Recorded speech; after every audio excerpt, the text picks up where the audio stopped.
মুতার যুদ্ধে মুসলিম বাহিনী মাত্র ৩,০০০ সৈনিক নিয়ে মুতাহ প্রান্তরে বিশাল রোমান বাহিনীর মোকাবেলা করেছিল।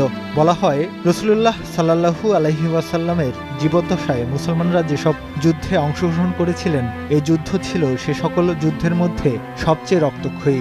এই যুদ্ধই খ্রিস্টান অধ্যুষিত দেশসমূহ জয়ের পথ খুলে দেয়।